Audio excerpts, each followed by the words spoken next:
Hey everybody, it's me as always, your host Gambit896, and I'm back with another video for you guys. Today I'll be reviewing Silver Surfer Requiem.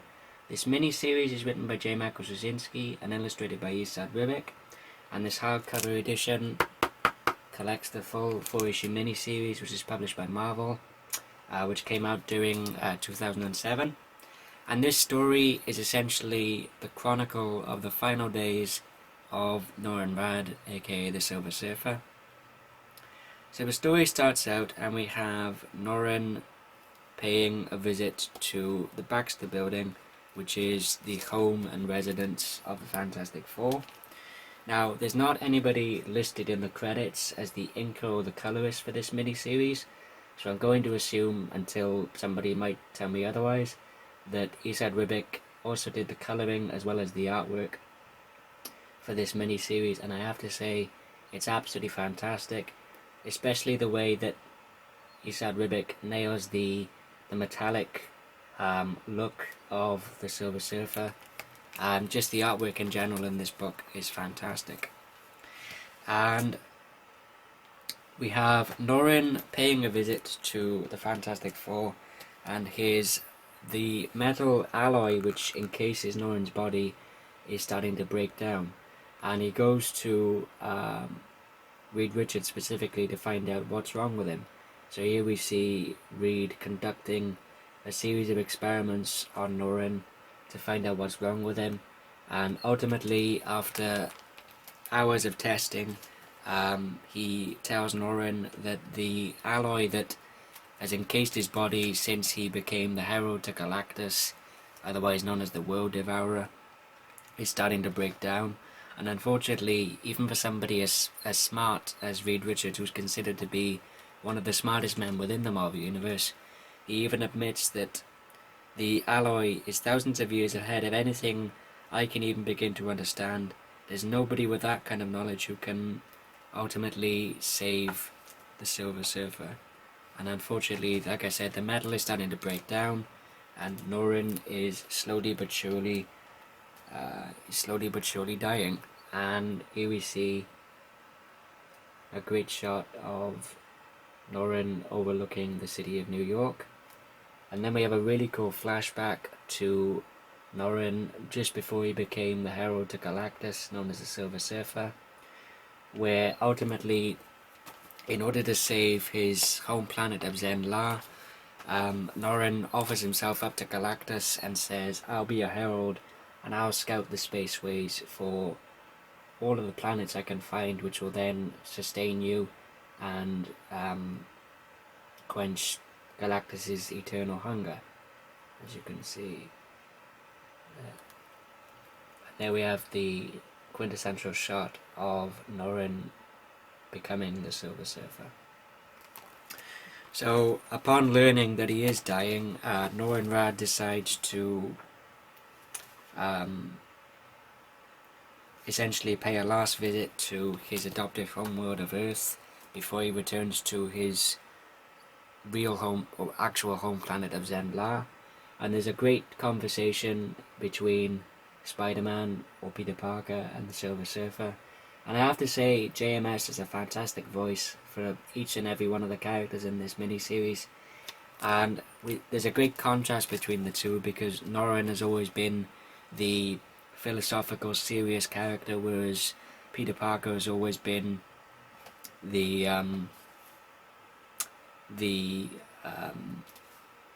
laughy and jokey kind of a guy.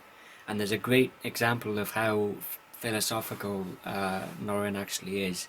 And he says, "You're all the same species. You have the same goals, the same dreams, the same fears. Eat the same food. Sleep the same sleep. So you have to go out of your way to divide yourselves to make it easier to kill one another.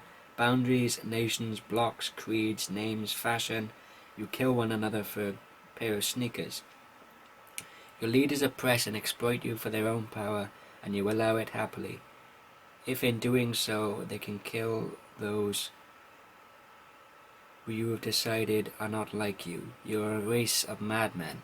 And then Spidey just comes back and says, "Yeah, we get that a lot." So that just shows you how philosophical the Silver Surfer actually is. And so, in an attempt to do something for the planet of Earth before he leaves, the Silver Surfer uses the power cosmic to essentially, for a full 5 minutes, let the entire Earth know world peace, and then he decides to return to Zen-La, which there's a great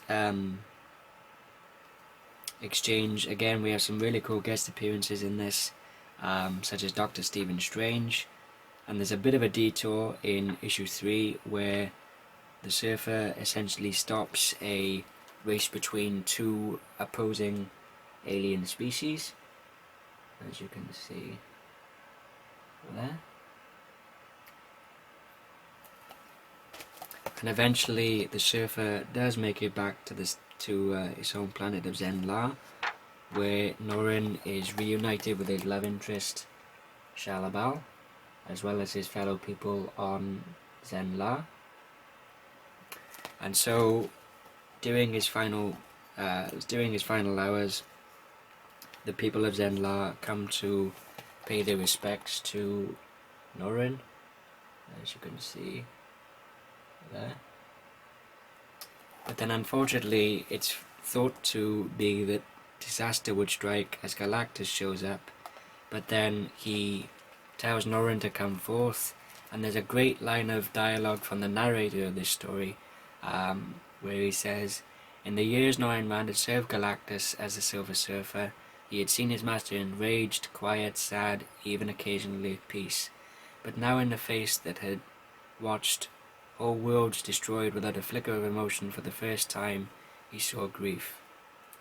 And Galactus, even though he is the world devourer, he is an honourable man, and he does offer to try and save Norrin Radd, even though he may not be able to. But then there's another great line of dialogue from Galactus where he says, "I know your mind, and be at ease. I will never harm Zen-La or allow it to be harmed by others. I would never allow anyone to harm the world that was the heart and soul of the most honourable being I have ever known. Let go of the burden of the flesh, Norrin, and be at peace." And then we have Silver Surfer passing away, and we see that for the full few days of the funeral proceedings, Galactus remains silent and stands at the funeral of Norrin Radd. And then Shalabal makes a request to Galactus, and what he does for his former herald is he shoots Norrin off into the Spaceways, and he becomes a star within the universe. And so it's a constant reminder to all of the people on Earth and within the Marvel Universe of exactly who the Silver Surfer was, which I thought was a really touching character moment for Galactus, and a fantastic story moment on the part of J. Michael Straczynski. And we then find out on the very last page who the narrator has been, and that is, of course, the Watcher, as you can see there. The writing in this by J. Michael Straczynski is absolutely fantastic, along with the equally on par artwork from Esad Ribic. If you're a fan of JMS, if you're a fan of Esad Ribic, if you're a fan of Marvel, or if you're a fan of the cosmic side of the Marvel Universe, or the character of the Silver Surfer, and you want to see a very well executed, very befitting end to one of Marvel's quintessential cosmic characters, I highly recommend Silver Surfer Requiem. If I had to give this a rating, I'd give it an absolute 5 out of 5. I really enjoyed it, and I highly recommend it. And that about concludes this review video, guys. Thank you everybody for watching. Hope you'll enjoy this video. If you did, give it a thumbs up. Didn't like it, give it a thumbs down.